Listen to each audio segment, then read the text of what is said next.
Paneer gravy ಚಪಾತಿನ ಮಾಡಬೇಕು ಅಂತ ಪನ್ನೀರ್ ಗ್ರೇವಿನ ಮಾಡ್ತಾಯಿದ್ದೀನಿ. ಮೊದಲಿಗೆ ಸ್ವಲ್ಪ ಶುಂಠಿ, ಬೆಳ್ಳುಳ್ಳಿ, ಕೊತ್ತಂಬರಿ, ಹಸಿಮೆಣಸಿನ್ಕಾಯಿ, 2 ಈರುಳ್ಳಿನ ಉದ್ದುದಕ್ಕಾಗಿ ಕಟ್ ಮಾಡ್ಕೊಂಡಿದ್ದೀನಿ, 2 ಟೊಮೆಟೊನ ಎಲ್ಲನೂ ಸೇರಿ ನುಣ್ಣಗೆ ರುಬ್ಕೊತಾ ಇದ್ದೀನಿ. ನೀವು ಇದನ್ನು ಫ್ರೈ ಮಾಡಾದರೂ ಹಾಕ್ಕೋಬೋದು, ಇಲ್ಲ ಹಾಗೆ ಆದರೂ ಹಾಕ್ಕೋಬೋದು. ನಾವೇನು ಕಡಾಯಲ್ಲಿ ಏನು ಫ್ರೈ ಮಾಡ್ಕೊತಿರ್ತೀವಲ್ಲ, ಈ ಥರ ಹಾಕ್ಕೊಂಡ್ರೆ ಸ್ವಲ್ಪ ಜಾಸ್ತಿ ಹೊತ್ತು ಬೇಯಿಸ್ಕೋಬೇಕಾಗತ್ತೆ. ಆಲ್ರೆಡಿ ನಾವು ಫ್ರೈ ಮಾಡ್ಕೊಂಡು ಹಾಕ್ಕೊಂಡಿದ್ರೆ ಒಂದು 5 ನಿಮಿಷ ಬೇಯಿಸ್ಕೊಂಡ್ರೆ ಸಾಕಾಗುತ್ತೆ. ಇಲ್ಲಿ ಒಂದು ಕಡಾಯಿ ಇಟ್ಕೊಂಡು ಸ್ವಲ್ಪ ಎಣ್ಣೆನ ಸ್ಪ್ರೇ ಮಾಡ್ಕೊತಾ ಇದ್ದೀನಿ. ಪನ್ನೀರು ಸ್ವಲ್ಪ ಗಟ್ಟಿಯಾಗಿಬಿಟ್ಟಿತ್ತು ಡೀಪ್ ಫ್ರಿಜ್ ಒಳಗೆ, ಹಾಗಾಗಿ ಒಂದು 5 ನಿಮಿಷ ಅದನ್ನು ನೆನೆಸಿಟ್ಟಿದ್ದೆ. ಇದಾದಮೇಲೆ ನೋಡಿ, ಈ ಥರ ಪನ್ನೀರನ್ನ ಸ್ವಲ್ಪ ಫ್ರೈ ಮಾಡಿಕೊಂಡ್ರೆ ಟೇಸ್ಟು ಡಿಫ್ರೆಂಟಾಗಿ ಬರುತ್ತೆ, ಫ್ಲೇವರ್ ಚೆನ್ನಾಗಿರುತ್ತೆ. ಹಾಗಾಗಿ ನಾನು ಮೊದಲಿಗೆ ಈ ಥರ ಫ್ರೈ ಮಾಡ್ಕೊಂಡಾದ್ಮೇಲೆ ನಾನೇನು ಗ್ರೇವಿ ಮಾಡ್ತೀನಲ್ಲ ಅದಕ್ಕೆ ಹಾಕ್ಕೊತಾ ಇದ್ದೀನಿ. ಸ್ವಲ್ಪ ಖಾರ, ಉಪ್ಪು, ಅರಿಶಿನ, ನೀವು ಸ್ವಲ್ಪ ಮಸಾಲೆ ಬೇಕಂದರೆ ಮಸಾಲೆನೂ ಸ್ವಲ್ಪ, ನಾನು ಜಾಸ್ತಿ ಮಸಾಲೆನೇ ಯೂಸ್ ಮಾಡೋದಿಲ್ಲ, ಯಾಕಂದರೆ ಮಕ್ಕಳು ಜಾಸ್ತಿ ಮಸಾಲೆ ಆದರೂ ತಿನ್ನೋದಿಲ್ಲ. ಹಾಗಾಗಿ ಇನ್ನೂ ಸ್ವಲ್ಪ ಆಯಿಲ್ನ ಹಾಕ್ಕೊತಾ ಇದ್ದೀನಿ. ನೀವು ಬೇಕಾದರೆ ಕಾಶ್ಮೀರಿ ಚಿಲ್ಲಿ ಪೌಡ್ರ್ ಬರುತ್ತಲ್ಲ, ಅದನ್ನು ಹಾಕ್ಕೊಂಡ್ರೆ ಅಂದರೆ ನೋಡೋದಕ್ಕೆ ಲುಕ್ಕು ಚೆನ್ನಾಗಿ ಬರುತ್ತೆ. ಹಾಗಾಗಿ ನೋಡಿ, ಪನ್ನೀರ್ ಎಷ್ಟು ಸಾಫ್ಟಾಗಿ ಬೇಯ್ದಿದೆ. ಇದನ್ನೆಲ್ಲ ಒಂದು 5 ನಿಮಿಷ ಲೋ ಫ್ಲೇಮಲ್ಲಿ ಬೇಯಿಸ್ಕೋಬೇಕು.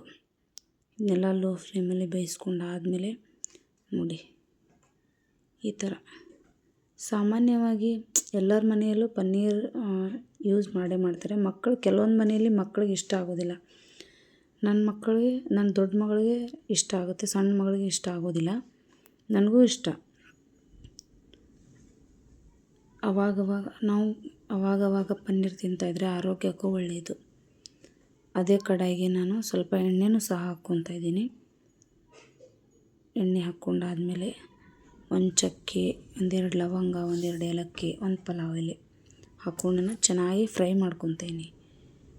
ಚೆನ್ನಾಗಿ ಫ್ರೈ ಮಾಡ್ಕೊಂಡಾದ್ಮೇಲೆ ನಾವೇನು ಅದನ್ನು ಪೇಸ್ಟ್ ಮಾಡಿಟ್ಕೊಂಡಿದ್ವಲ್ಲ, ಆ ಪೇಸ್ಟನ್ನು ಹಾಕ್ಕೋಬೇಕು. ಮೊದಲಿಗೆ ಕಲರ್ ಚೆನ್ನಾಗಿ ಬರಲಿ ಅಂತ ಮೊದಲಿಗೆ ಖಾರದ ಪುಡಿನ ಎಣ್ಣೆಲಿ ಈ ಥರ ಹಾಕ್ಕೊಂಡು, ನಂತರ ನಾನು ಪೇಸ್ಟ್ ಮಾಡಿದ್ದೀನಲ್ಲ ಅದನ್ನು ಸಹ ಮಿಕ್ಸ್ ಮಾಡ್ಕೊತಾ ಇದ್ದೀನಿ. ಸ್ವಲ್ಪ ನೀರು ಹಾಕ್ಕೊಂಡು ಚೆನ್ನಾಗಿ ಅದನ್ನು ಕುದಿಸ್ಬೇಕು ಒಂದು 5 ನಿಮಿಷ.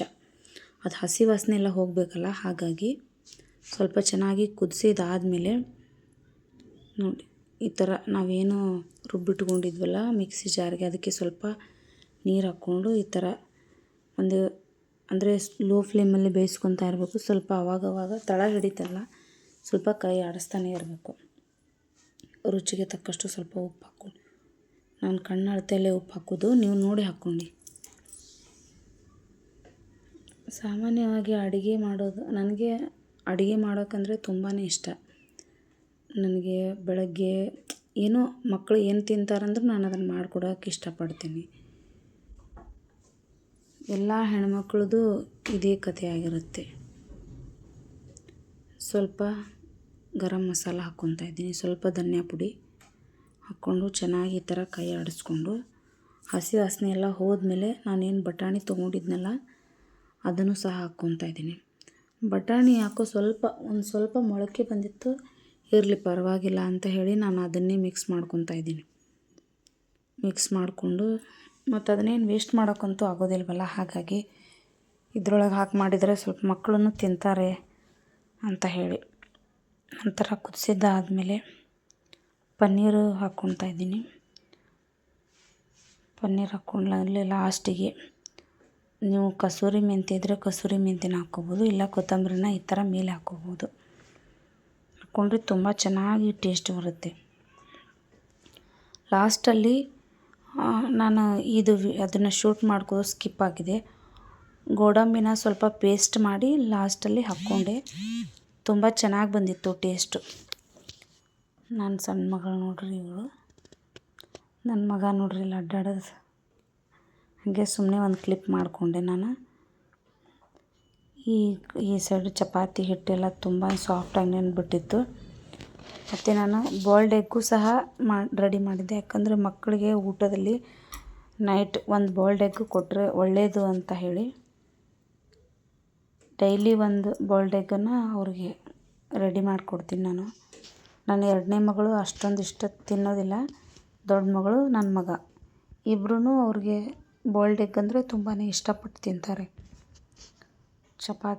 ಚಪಾತಿ ಮಾಡಿಕೊಂಡು ಅವ್ರಿಗೆ ಮೂವರಿಗೂ ಊಟ ಕೊಟ್ಟರಾಯ್ತು ಅಂತ ಅಂದ್ಕೊಂಡು ಬೇಗ ಒಂದೆರಡು ಚಪಾತಿನ ಮಾಡ್ತಾಯಿದ್ದೀನಿ. ಚಪಾತಿ ನೀವು ಇದಕ್ಕೆ ನಾವು ತಂದೂರಿ ನಾನ್ ಮಾಡ್ಬೋದು. ಆದರೆ ಅದಕ್ಕೆ ಸ್ವಲ್ಪ ಮೈದಾ ಹಿಟ್ಟಿನಿಂದ ಮಾಡೋದರಿಂದ ಸ್ವಲ್ಪ ಆ್ಯಸಿಡಿಟಿ ಪ್ರಾಬ್ಲಮ್ ಆಗುತ್ತೆ. ಮಕ್ಕಳಿಗೆ ಅಷ್ಟಾಗಿ ಒಳ್ಳೆಯದಲ್ಲ ಅಂತ ಹೇಳಿ ಚಪಾತಿನೇ ಮಾಡಿದ್ರಾಯ್ತು ಅಂತ ಹೇಳಿ ಚಪಾತಿ ಕೊಡ್ತಾಯಿದ್ದೀನಿ. ನೀವು ನೋಡ್ಬೋದು. ನೀವು ಒಂದ್ಸಲ ಟ್ರೈ ಮಾಡಿ ಹೇಗಿದೆ ಅಂತ ನನಗೆ ಕಮೆಂಟಲ್ಲಿ ತಿಳಿಸಿ. ನನ್ನ ಚಾನಲನ್ನು ಇನ್ನೂ ಯಾರು ಹೊಸದಾಗಿ ನೋಡ್ತಾ ಇದ್ದೀರಾ ಸಬ್ಸ್ಕ್ರೈಬ್ ಮಾಡ್ಕೊಳ್ಳಿ ಪ್ಲೀಸ್. ಪಕ್ಕದಲ್ಲಿರುವ ಬೆಲ್ಲೈಕನ್ನ ಕ್ಲಿಕ್ ಮಾಡಿ. ನನಗೆ ಇದೇ ರೀತಿ ಸಪೋರ್ಟ್ ಮಾಡಿ ಅಂತ ನಾನು ಕೇಳ್ಕೊತಾ ಇದ್ದೀನಿ. ಒಂದು ಚಾನಲ್ ಓಪನ್ ಮಾಡೋದು ಎಷ್ಟು ಈಸಿ, ಬಟ್ ಅದನ್ನು ನಿಭಾಯಿಸ್ಕೊಂಡು ಹೋಗೋದು ತುಂಬಾ ಕಷ್ಟ.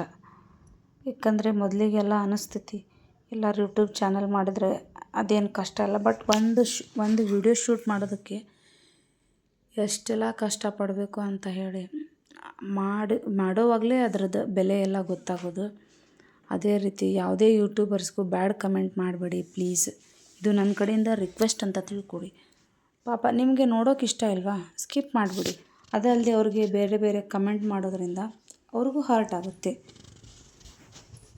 ನಾವು ಇನ್ನೊಬ್ಬರಿಗೆ ಹರ್ಟ್ ಮಾಡೋದ್ರಿಂದ ನಮಗೇನು ಸಿಗುತ್ತೆ ಹೇಳಿ. ಹಾಗಾಗಿ ನಿಮಗೆ ಯಾರೆಲ್ಲ ಬ್ಯಾಡ್ ಕಮೆಂಟನ್ನು ನೋಡಿ ಮನಸ್ಸಿಗೆ ನೋವು ಮಾಡ್ಕೋದಿದ್ರೆ ದಯವಿಟ್ಟು ಅಂಥವ್ರಿಗೆ ಹೇಳ್ತೀನಿ ಸಿಸ್ಟರ್, ತಲೆನೇ ಕೆಡಿಸ್ಕೋಕೆ ಹೋಗಬೇಡಿ. ನೋಡಿ ಎಲ್ಲ ಊಟ ಎಲ್ಲ ರೆಡಿ ಮಾಡಿಕೊಡ್ತಾಯಿದ್ದೀನಿ ಇಬ್ರಿಗೂ. ಈ ಥರ ಒಂದು ಎಗ್ ಮೇಲೆ ಸ್ವಲ್ಪ ಉಪ್ಪು ಖಾರ ಹಾಕಿ ಕೊಟ್ರೇ ಸ್ವಲ್ಪ ಟೇಸ್ಟ್ ಅಂತ ಅನಿಸುತ್ತೆ ಅಂಥವ್ರಿಗೆ. ಹಾಗಾಗಿ ಅದನ್ನು ಸಹ ಮಾಡಿ ಮಕ್ಕಳಿಗೆ ಕೊಟ್ಟೆ.